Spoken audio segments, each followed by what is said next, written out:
Welcome to No Remorse Woodworking, where I use reclaimed wood for various projects. About 6 months ago I released a video about my new table saw, and I was recently asked to do a review after having worked with that table saw for half a year. I was going to do that, but yesterday I did something really stupid and burned out the motor on the table saw. Now, that is not a fault of the machinery, it's a mistake of mine. It was my stupidity that I simply overtasked it.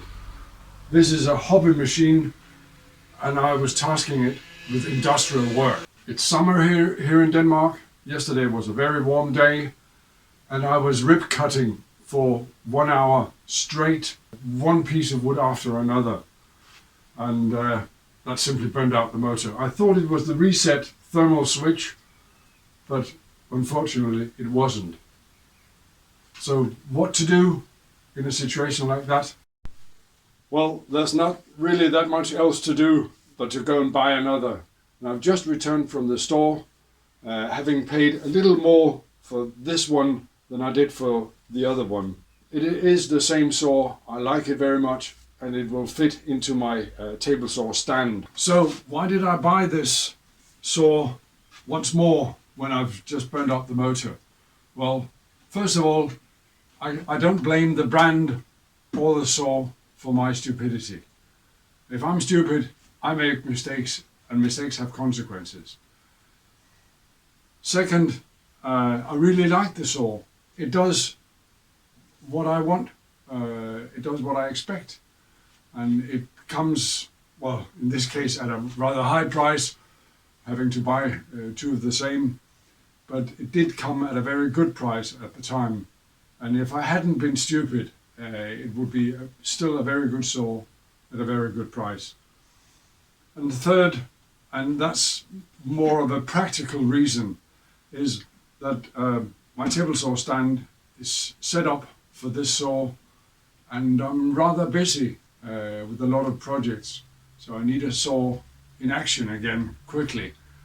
And rather than having to rebuild my stand to fit another brand or make of saw, I chose to buy the same model again. It's literally taken me less than 15 minutes to get back in action, simply because the saw fits and my table saw sled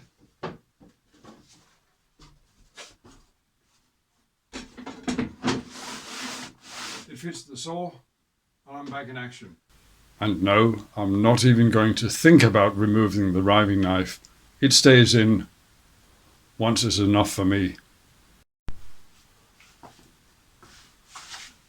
A reasonable question would be, why didn't I just send in the old one for repair? The point is, by sending it in for repairs, I would have to expect to pay for at least 3 hours work finding the fault and so on and so forth. That's nearly half. Labor is very expensive here in Denmark, and that would be nearly half the cost of the saw just to find whatever's wrong with it. Then comes the repair. It's simply not worth it. I haven't checked if I can repair it myself, if I can get the spares, a new motor, etc. I haven't checked that. I haven't got time for it at the moment. So I'll keep the old saw, at least I'll keep it for spares, and I'll be looking into, if I can repair it, I'll be using it somewhere else. If I can't repair it, it'll simply be spare parts for my new one.